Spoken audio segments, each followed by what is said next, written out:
بسم الله الرحمن الرحيم. الحمد لله والصلاة والسلام على رسول الله صلى الله عليه وسلم. الحمد لله. tunayosoma ni surati Maryam kuanzia aya ya 73 mpaka aya ya 84. Tunamuomba Mwenyezi Mungu atuwafikishe. وَإِذَا تُتْلَى عَلَيْهِمْ آيَاتُنَا بَيِّنَاتٍ قَالَ الَّذِينَ كَفَرُوا لِلَّذِينَ آمَنُوا أَيُّ الْفَرِيقَيْنِ خَيْرٌ مَقَامًا وَأَحْسَنُ نَدِيًّا. Aya hii imeanza kwa hiyo wao ya kuhakikishia, ambapo wao hiyo manake inahakikisha habari iliyokuwa nyuma ya madhalim na yale ambayo yanawahusu wale ambao ni madhalimu, kwamba na kuna takdirati watu wa tafsiri wajua kwamba kuna yaliyokadiriwa, sentensi ambazo zimeondoshwa hapo. Kuna jumalul mahdhufa, kwamba nani vipi wasiadhibiwe, wasiwe ni watu wa kukaa milele katika moto, wasiwe ni watu wa kupata adhabu za Mungu. Wakati idha tutla alayhim ayatuna bayinati, pindi zinaposomwa kwa wao au zinaposomwa juu yao aya zetu zilizokuwa waziwazi. Aya ni kila kile ambacho kinachojulisha utukufu wa Allah subhanahu. Ndio maana hata katika Qur'ani ngamia ameitwa aya. Hadhihi naqatullahi lakum aya, huyo ngamia wa Mwenyezi Mungu kwenu nyinyi ni aya. Lakini hapa zinaposomwa ni haya maneno ya Mwenyezi Mungu Subhanahu wa Ta'ala, yako wazi na anaeleza utukufu wa Mwenyezi Mungu waziwazi, yaeleza tauhidi, ukweli wa Mwenyezi Mungu waziwazi.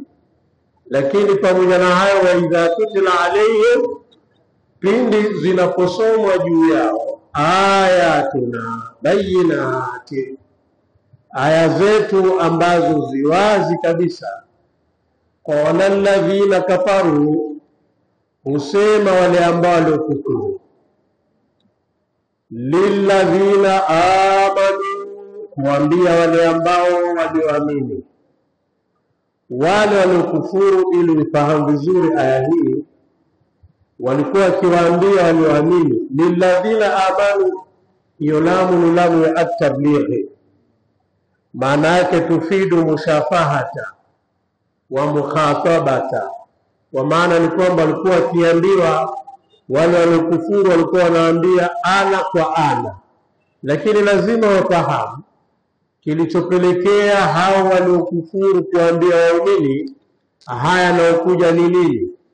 Ni kwamba wao walikuwa wakiwaeleza kwamba sisi ni watu ambao ni mutaladhidhun, nahnu mutaladhidhuna fi hayati dunia, sisi ni watu ambao ni wenye kustarehe mno katika maisha ya dunia. Sisi tunachokitaka twakipata, maisha yetu yametunyokea. Kwa hiyo kwa sura hiyo akawaambia ayyul fariqaini khairun,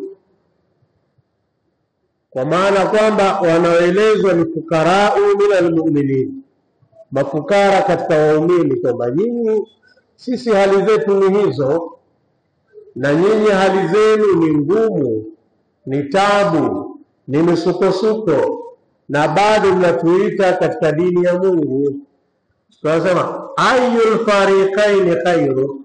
Kwa maana hiyo, kutokana na hayo tulioeleza, ni wapi basi katika makundi mawili haya, yani ayu baina alfariqaini, ni akina nani kati ya makundi mawili haya?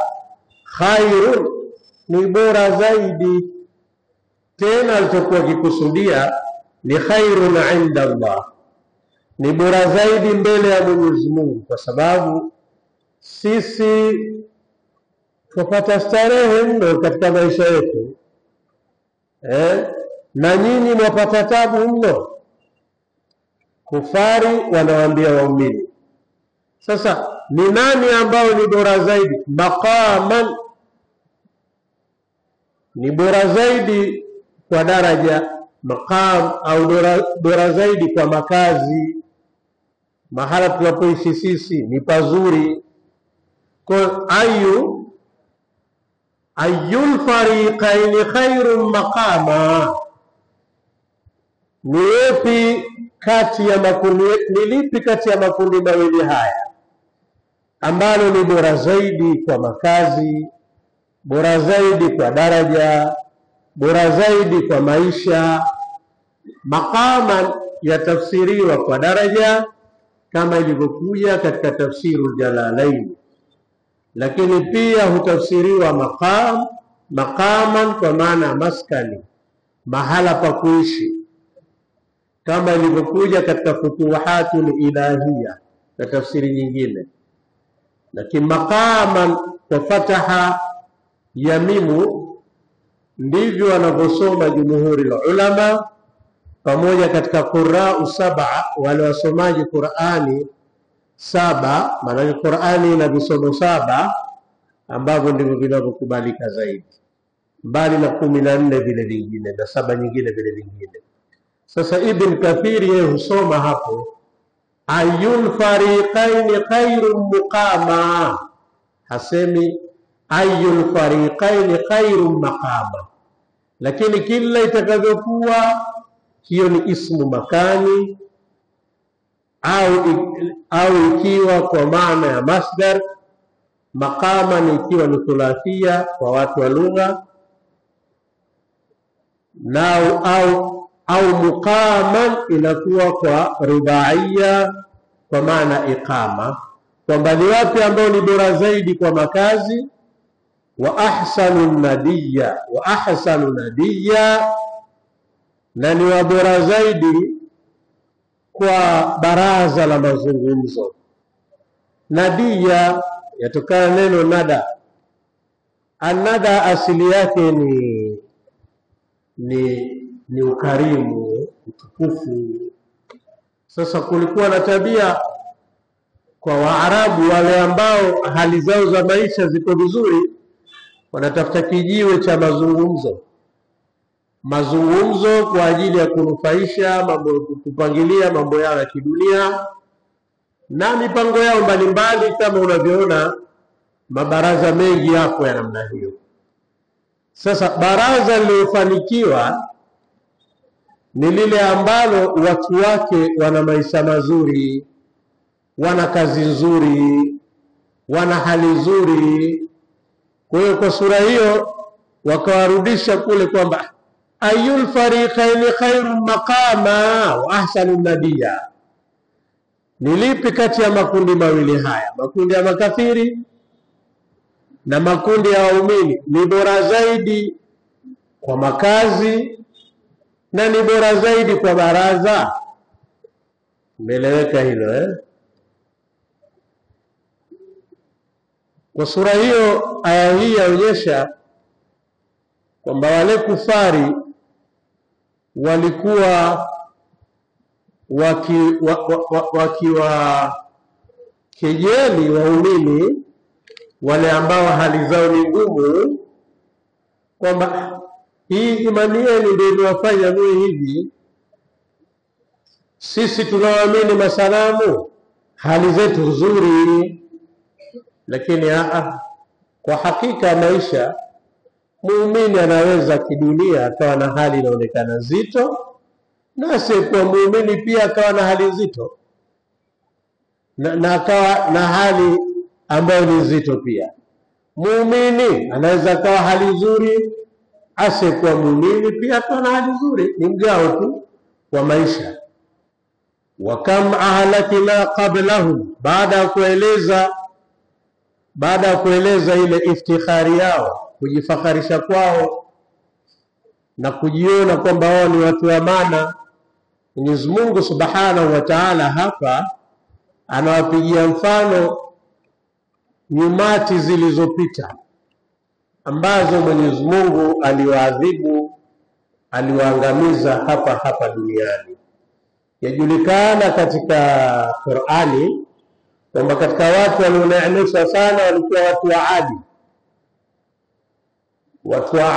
ambao walikuwa chini ya unabii wa Mtume Hudi alayhi salam.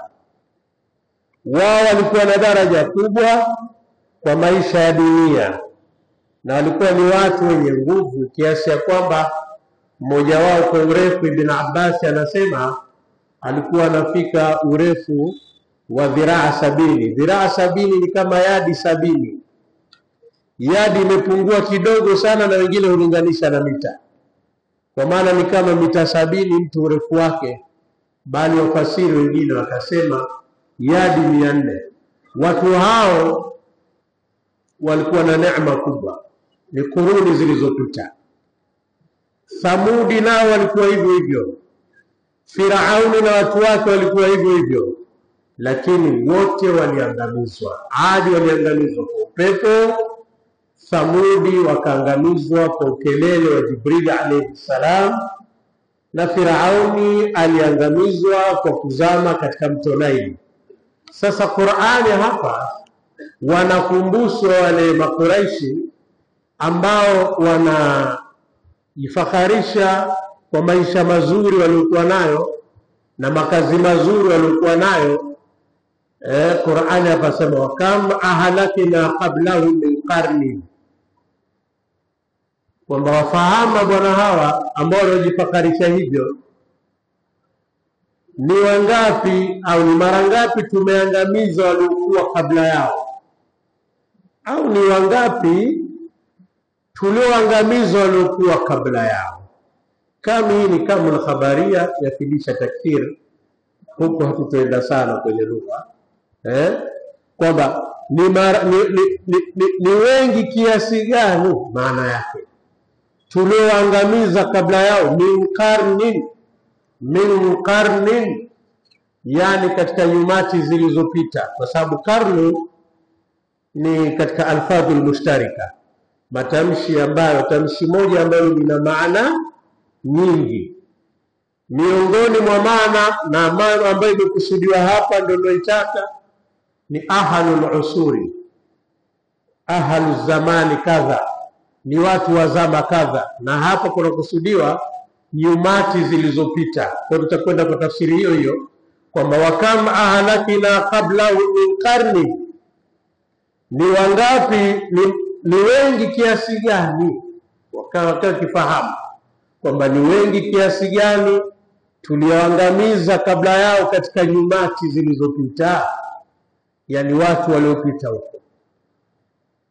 Hum ahsanu athathan wa ri'ya,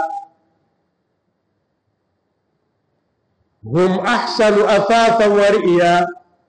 Hii ni sifa ya karni, min karni, hapo hii ni sifa yake, kwamba kwa sifa hao walikuwa ni bora zaidi wa fenicha na ni bora zaidi kwa mtazamo, muonekano.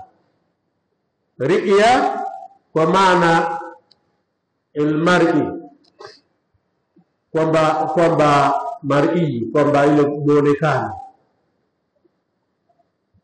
Pamoja na kwamba kuna ambao husoma ahsanu athathan wa riya, ahsanu athathan wa riya badala wa riya. Riya wakikusudia kwamba ni wabora zaidi wa furniture na wabora zaidi wa kukata kiu, kwamba wanacho cha kukata kiu kwa neema ambayo walikuwa nayo. Rejea tafsiru al-Madhhari utakuja kuona habari hiyo vizuri. Kwa sura hiyo hapa Qur'ani inatusomesha nini watu wa zama hizi? Kwamba inachotusomesha ni neno moja kwamba mithluka ulufu. Mithluka ulufu, mfano wako wewe wako maelfu kwa maelfu ambao waliopita. Ikiwa mtu atatamba kwa sababu ya nguvu alizokuwa nazo, maelfu kwa maelfu wamepita wafano huo. Mtu akitamba kwa sababu ya neema ya Mungu aliyompa, basi maelfu kwa maelfu wamepita ambao walikuwa ni bora katika hali hiyo ya kidunia kuliko yeye. Ndio aya inavyotusomesha kwamba tuwe wanyenyekevu kwa neema ambazo Mwenyezi Mungu anazotupa.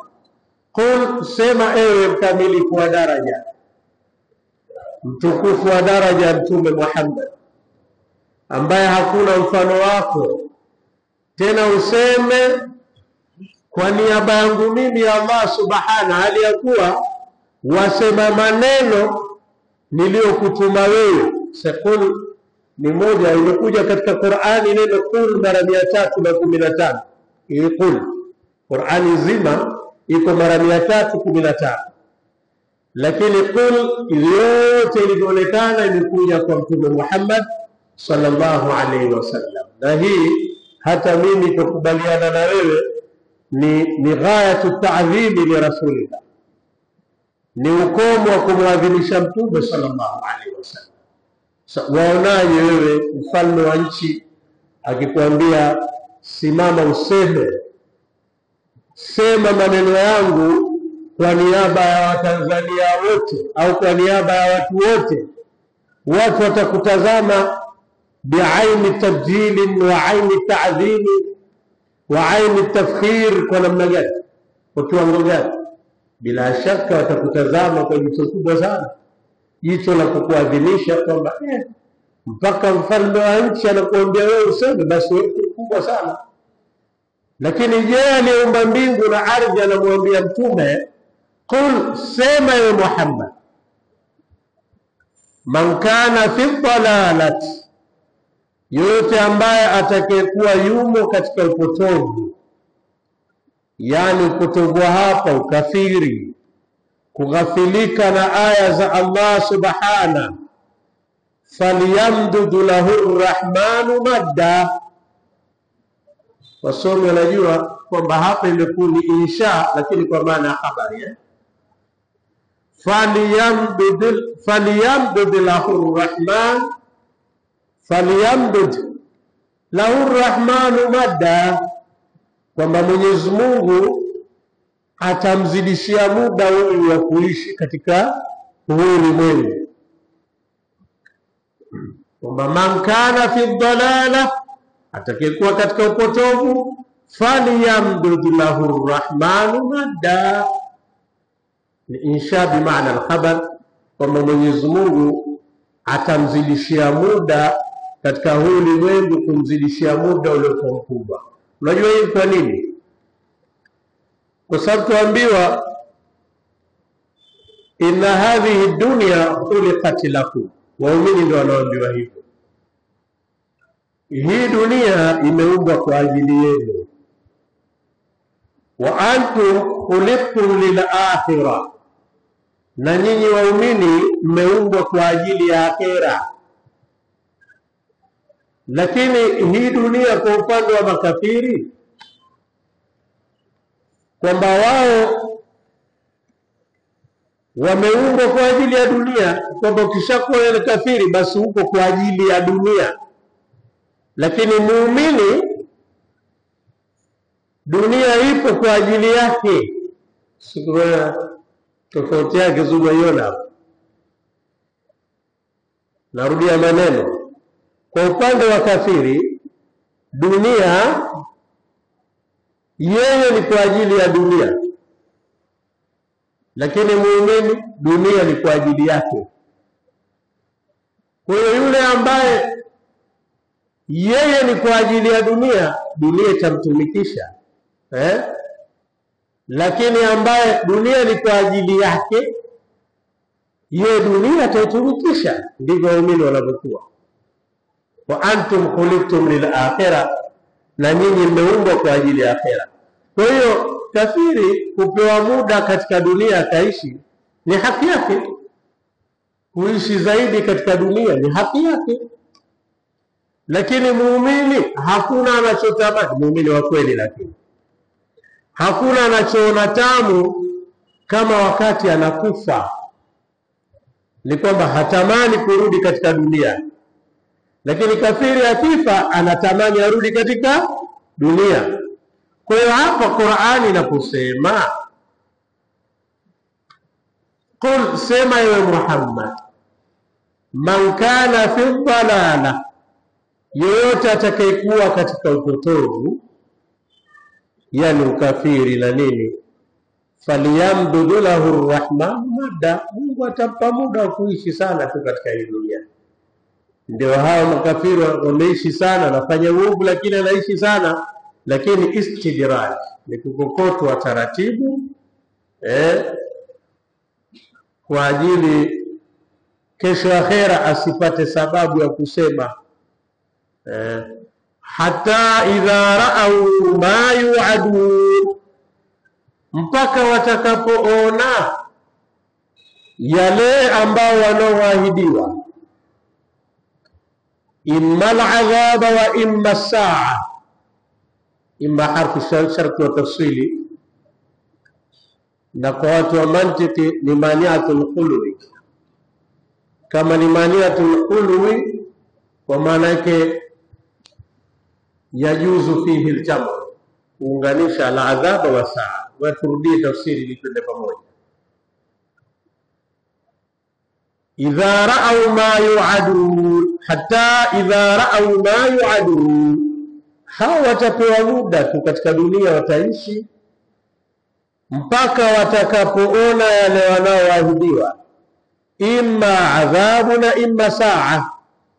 Kwa sababu maniatul khulu yajuzu kuunganisha pamoja, ima hiyo adhabu kuiona wakiwa katika siku ya kufa au kiyama, au imma al-adhaba, imma adhabu kuwatangulia katika hii dunia watakapoiona, wa imma saa, imma ile saa ya kufa, au watakapoona hicho kiyama. Fasayalamu wa sawfa yafidisha taukidi pia, kwa hakika watajua nini? Man wa sharru makana wa adhafu junda, ni nani ambaye ni mshari zaidi kwa makazi, mwovu zaidi kwa makazi au kwa daraja, na ni nani ambaye ni adhafu junda, ni dhaifu zaidi kwa jeshi ambalo laweza likamnusuru. Na mfano wa hili, mfano wa aya hii, rejea vita ya Badri. Ilipofika saa ya ile vita ya Badri na adhabu walioipata wale makafiri katika vita ile, haswa kipigo kinachotokana na jeshi la Allah, ambalo jeshi hilo miongoni mwa hao walikuwa ni malaika wa Mwenyezi Mungu. Hapo walijua kwamba man wa sharru makana wa adhafu junda, ni nani ambaye kwamba ni mshari zaidi kwa makazi na ni dhaifu kwa jeshi.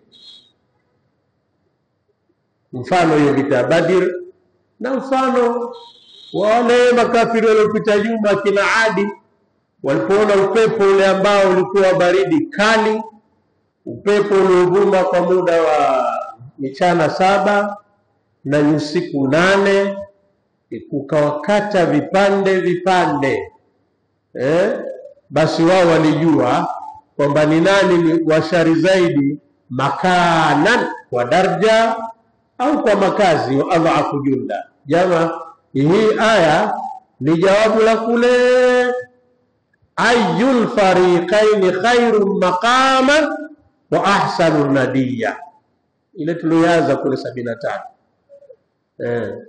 kwamba wale walipoambia makafiri wanaambia waumini, ni nani ambaye ni mbora zaidi kati yenu nyinyi na sisi tuna makazi mazuri, Sisi tuna daraja kubwa.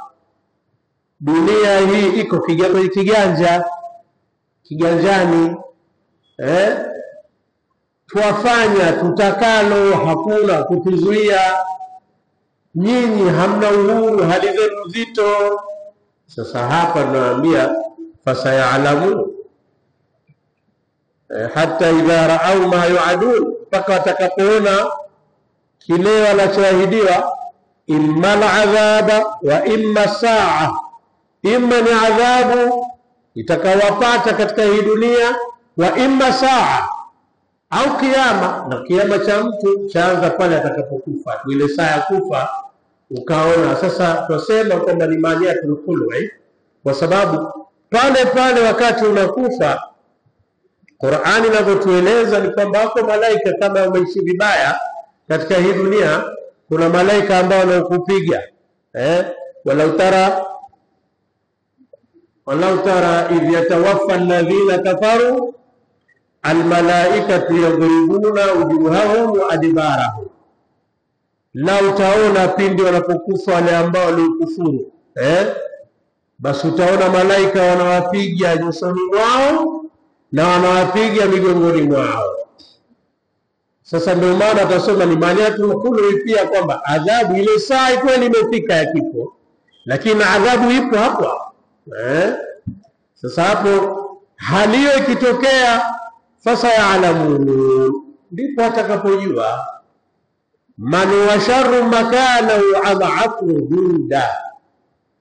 Man wa sharru makana wa adhafu junda, ni nani ambaye ni mshari zaidi wa makazi, yani nani ambaye makazi yake ni ya shari zaidi, na ni nani zaidi, na ni nani ambaye ni dhaifu zaidi kwa jeshi.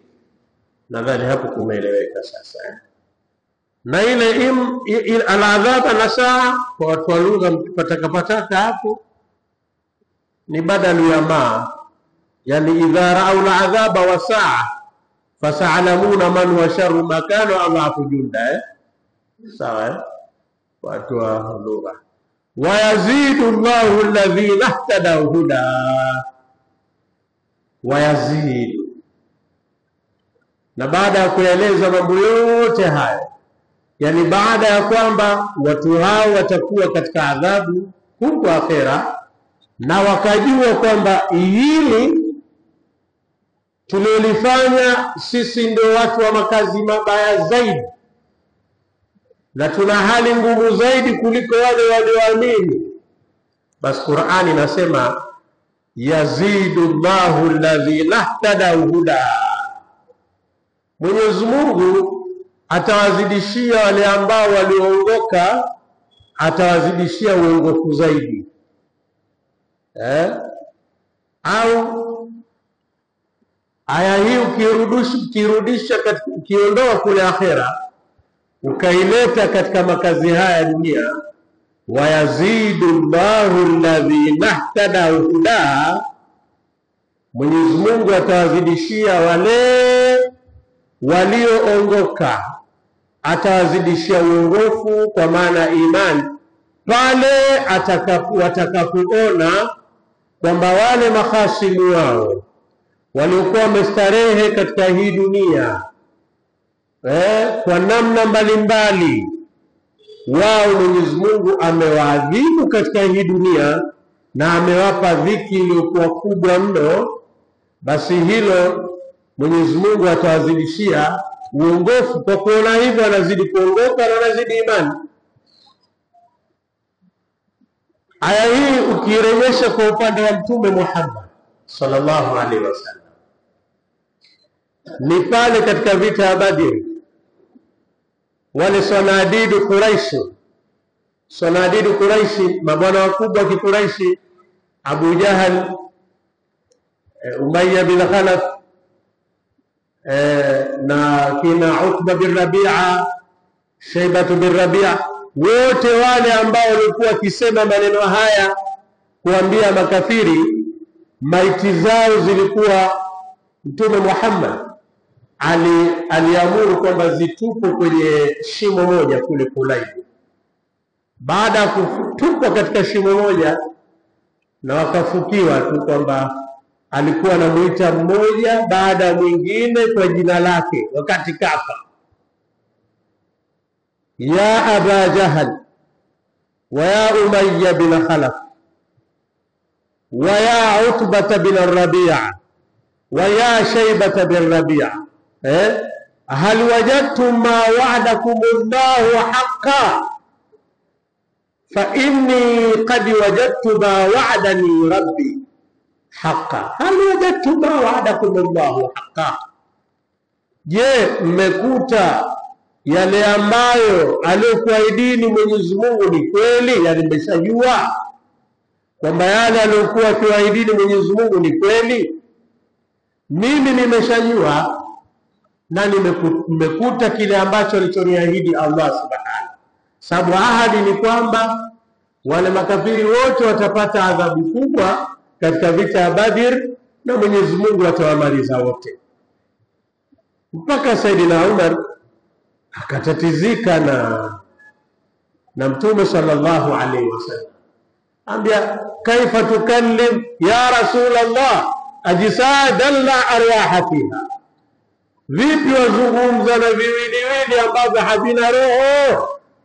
Mtume alijibuje, ya Umar hum asma'u minkum walakin la tash'urun, hao wanasikia kuliko nyinyi lakini nyinyi hamtambui. Sasa hao walikutana na kile na adhabu na ile saa, basi hapo wakajua man huwa sharru makanan wa adhafu junda,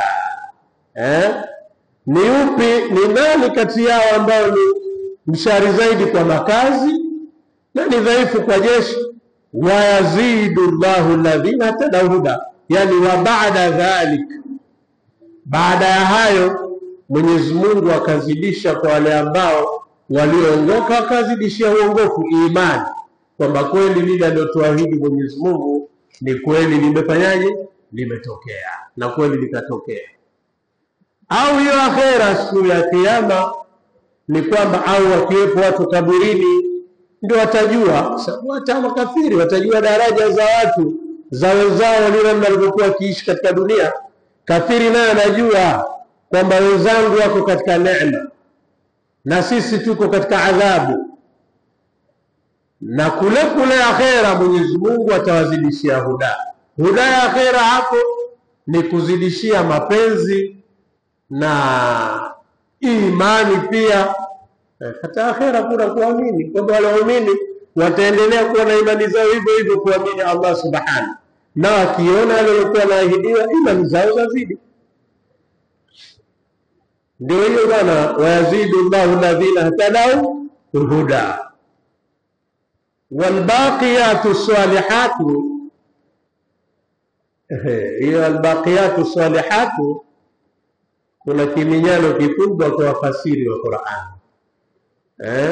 wamekhtalifiana mno katika neno hili walbaqiyatu salihatu, lakini mimi niende na wajihi wa yule alioenda kwamba albaqiyatu hi salihatu ni badali ya hii nini albaqiyatu, kwamba walbaqiyatu na yenye kubaki kwa waja, as-salihatu yani ni hayo mema yenye kubaki kwa waja, ni yani mema ndio yenye kubaki kwa waja, walbaqiyatu salihatu. Au pia ukapita kwamba na yaliyobaki yaliyokuwa mema, khairuna inda rabbika thawaba, mbali na kuzidishiwa imani kwa kuona yale, lakini yaliyobaki ambayo ni mema, khairuna inda rabbika thawaba, ni bora zaidi mbele ya Mola wako kwa malipo. Wa khairum maradda, na ni bora zaidi kwa marejeo. Maradda ni masdari tu kama ilivyokuwa radda, ni masdaru nini kwa marejeo.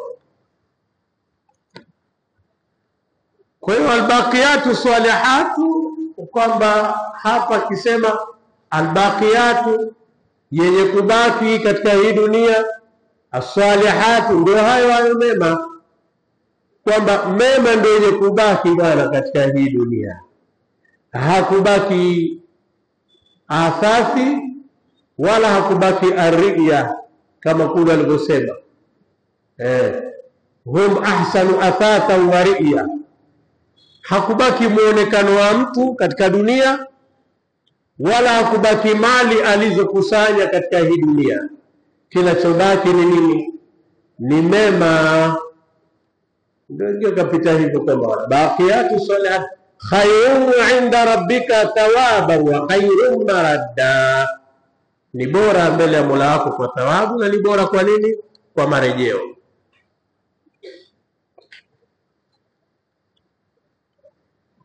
Afaraaita alladhi, je, ewe Muhammad mtukufu wa daraja, tume hapa ndio ndio kwamba afaraaita alladhi, je, umemuona yule ambaye. Istifahamu hii yajuzu kuwa ni ya taajubi na yajuzu kuwa ya taubihi, kubeza taubihi wa takri'i, atuache kwamba umemuona bwana yule ambaye kafara bi ayatina, amezikufuru aya zetu, pamoja na kwamba ayatuna bayinat, aya zetu ziko wazi, lakini kazikataa, kazikufuru. Waqala, na akasema la utayanna malan wa walada, nitapewa mimi mali nyingi na nitapewa mimi watoto wengi. Sasa hapo huwezi kuelewa bila kuelewa sababu nuzuli ya hii aya. Sababu nuzul hapa anakusudiwa kusema huyu kafiri aliyetajwa hapa, afaraita alladhi kafara, wamjue yule ambaye amekufuru. Huyu ni Al-As bin Wa'il as-Sahmi. Al-As bin Wa'il as-Sahmi, na hiki ni kisa baina yake na sahaba Khabbab bin Arrat.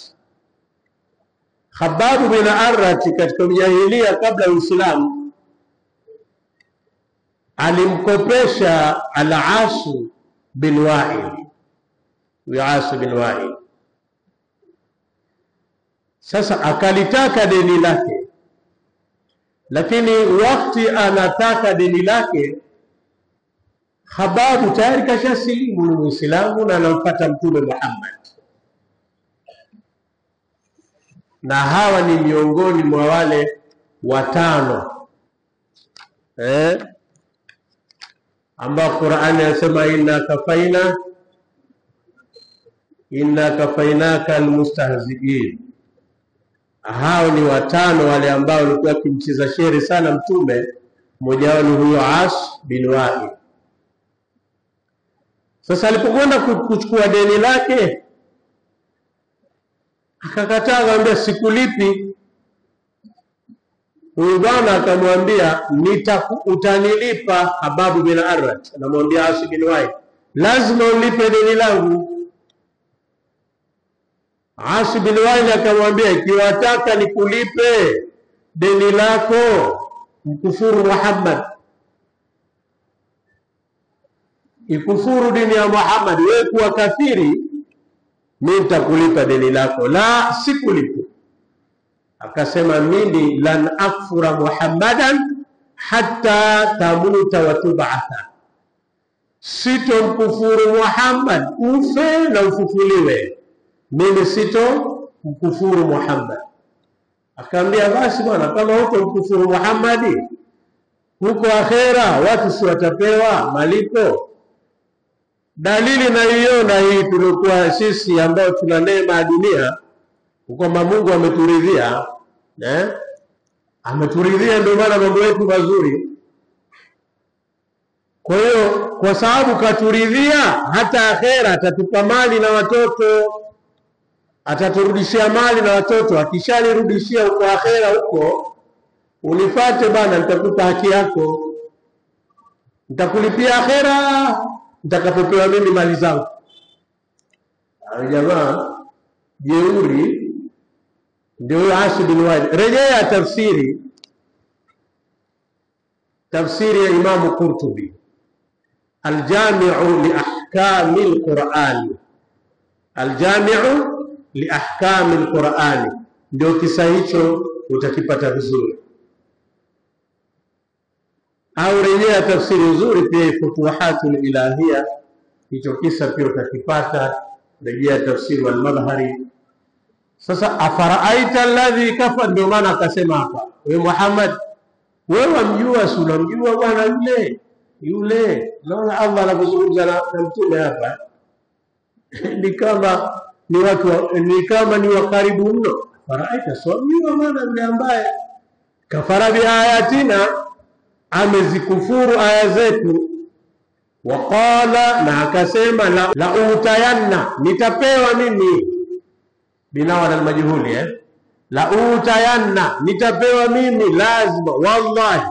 Maana ilamu ni watu lilqasam, ni kwamba wallahi la utayanna, na muapa Mwenyezi Mungu, hakika mimi nitapewa. Unaona taukidi ngapi hizo? Sio tatu, taukidi tatu. Kuna qasam na kuna ilamu ya ibtidaia pia ya jawabu qasam, na kuna hiyo nuni ya taukidi thaqil. Zote hizi tatu maana yake zinatufundisha nini kwenye Qur'ani? Zatufundisha kwamba huyu Al-Ash bin Wa'il shadda fi ta'annutihi wa shadda fi isyanihi wa shadda fi kufrihi wa shadda fi tughyanihi, alizidi katika kupechuka kwake mipaka, alizidi katika jeuri yake. Ndio zote hizo taukidati zarudishwa kwa huyu aliyeapa kwamba mpaka anapia hivyo, huyu kazidi kudharau aya za Mwenyezi Mungu. Sasa Qur'ani, Mwenyezi Mungu anamwambia mtume ni habibu rasuli, Allah ni habibu rasul, wallahu habibullah, ndivyo sivyo? Anamwambia kipenzi chake, atala al-ghaiba, huyo kachungulia ghaibu, kachungulia yale ambayo hayaonekaniki, ghaibu ya Mungu. Kwani kachungulia huyo, akaijua na akaielewa, mpaka anasema la utayanna mala wa walada, na hapa nitapewa mali nyingi mimi na watoto huko akhera. Sasa mtume anaambiwa na habibu yake ambaye ni Allah subhanahu, atala ala ghaiba. Je, huyu kachungulia ghaibu huyu? Amittakhadha inda arrahmani ahada, bali si kuchungulia ghaibu tu, maana bale kwamba huyo anaonyesha kwamba kafanya mbele ya Mwenyezi Mungu ahadi, kachukua mbele ya Mwenyezi Mungu nini? Ahadi kubwa. Basi mpaka anasema na ukafiri wake yote huu, la utayanna mala wa walada, nitapewa mimi mali nyingi na watoto wengi huko akhera. Wengine usoma la utayanna malan wa wulda, la utayanna malan wa wulda, ikawa wulda. Wengine sasa kama vile wulda kwa maana hiyo ya walada, kwamba mali nyingi.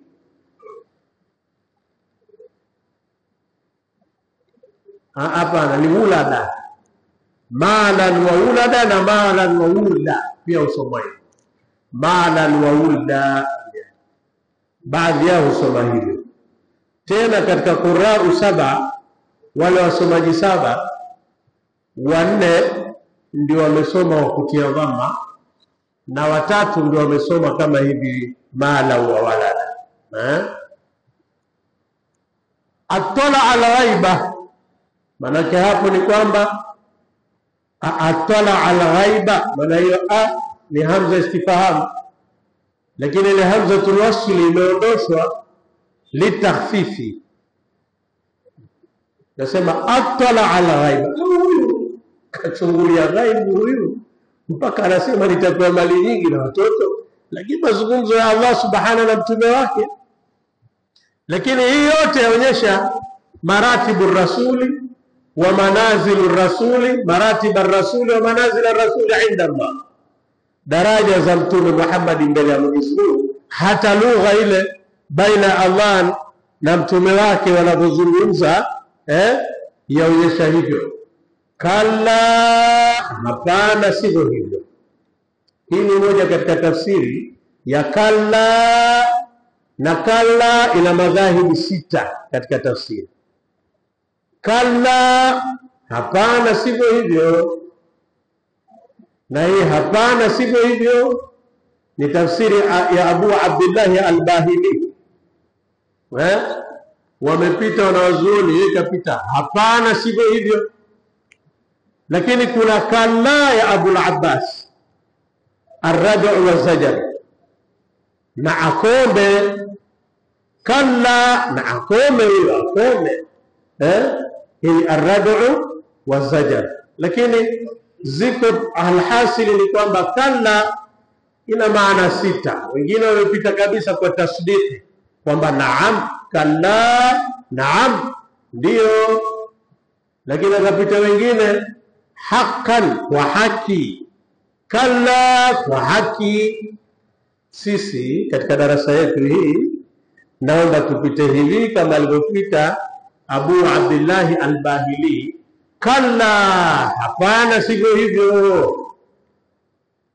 Sanaktubu ma yaqul, yani hapa ni kwamba nitaamrisha malaika waandike kila anachokisema.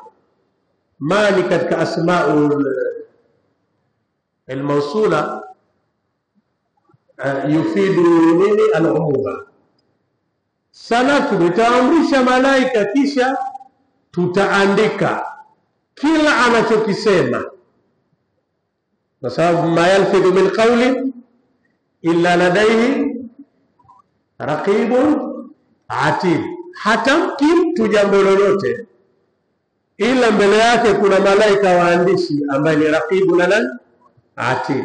Jawabu sawa. Sanaktubu, taamrisha, kwamba nitaamrisha malaika wangu hao malaika waandike. Ndio maana hiyo sanaktubu, kwamba tutaandika hapo ma yakul, kila anachokisema. Wanamuddu lahu min al-adhabi madda, na tutamuongezea katika adhabu nyongeza iliyokuwa kubwa. Ni nani huyu? Ni Al-As bin Wa'il. Wa kullu man jara fi majarihi, wa kullu man jara fi majarihi, na kila mwenye kupita mapito yake katika hii dunia yetu ya leo. Atakayekuwa na dharau aya za Mungu, utajo wa Mungu, utukufu wa Mwenyezi Mungu, akafikia jeuri Al-As bin Wa'il, anaingia hapo kwenye wanamuddu lahu min al-adhabi madda, na tutamuongezea yeye katika adhabu yake ya huko akhera. Min al-adhabi, katika adhabu yake huko akhera. Yahtamilu, lamu hiyo ikawa ni lamu gani? Lamu ya iwadhu anil mudhaf ilayhi, yani min adhabihi, katika adhabu yake. Au iwe lamu la ahadi, katika adhabu hiyo ijulikanayo. Au min al-adhabi lamu li sighirati jami'i sifat, kwamba adhabu iliyokusanya sifa zote za ukali, adhabu iliyokusanya sifa zote za ukali. Fiya hayatul aqaribi, kuna mijoka huko, kuna mange, kuna kadha wa kadha wa kadha. Na hiyo tukiifanya istighraqi ndio tafsiri itakuwa vizuri zaidi. Wanamuddu lahu min al-adhabi madda, na tutamuongezea yeye, tutamzidishia, yani katika adhabu hiyo iliyokamilika sifa zake, kumzidishia kuliko kuwa kukubwa. Wanarithuhu ma yakun, na tutamnyang'anya kile anachokisema, tutamnyang'anya yote anayosema. Hapo kunyang'anywa sio kuridhishwa. Tutampokonya, tutamnyang'anya yote anayoyasema. Kasemaje kwani? Ni hawa waliosema kwamba sisi katika dunia bwana tunastarehe, tuna mali nyingi, makazi mazuri, kadha wa kadha, lakini hajui muda mfupi tu atakufa na itakuwa zile mali sio zake tena. Yoyote mwenye kujifakharisha kwa mali, akajifakharisha kwa dunia bila kuifanya dunia ni mazaraat al-akhirah, ndio shamba la kupeleka akhera, anaingia hapo kwamba wanarithuhu ma yaqul, tamnyang'anya anachokisema. Wayatina farda, na atatujia siku ya kiyama hali ya kuwa ni mtupu, hana chochote, yani hana imani, hana amali jema, hana hata kikombe, hana hata bakuli wala kijiko. Ndio atina farda, simeachiwa bwana ni Mungu kwamba atatujia hana chochote. Allahu akbar. Aliyakuwa peke yake hana chochote, atujilia peke yake, aliyakuwa peke yake hana chochote. Mwisho hapa kuelezwa yale wanaoyafanya katika kuabudu kwao masanamu na namna walivyoyaadhimisha masanamu, wakayafanya kwamba masanamu ndio yenye pawa ya kuwaondoshea adhabu ya Mungu.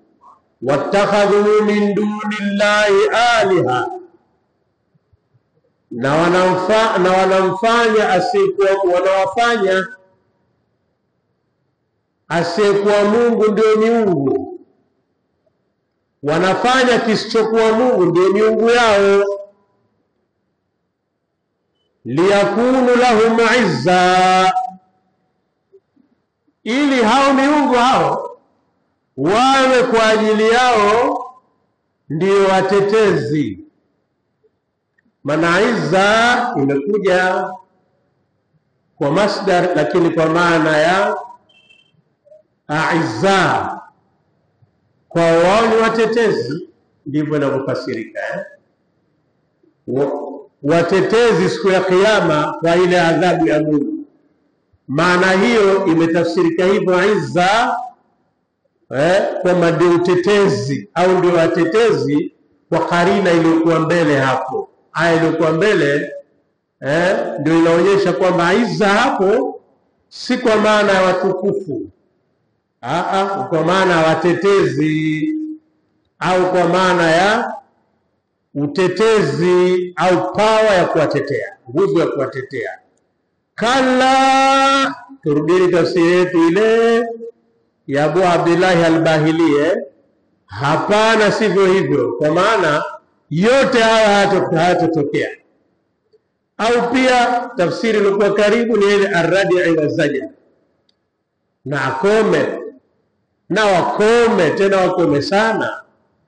Sayakfuruna biibadatihim, kwani kwa hakika watawakanusha kuabudu wao. Sayakfuruna biibadatihim, hawa wanawafanya kwamba ni watetezi, watakanusha kuabudu wao. Yani haya masanamu wanaoabudu wao, siku ya kiyama yatapewa kauli hapo, aseme sisi hatukuamrisha watu waabudu.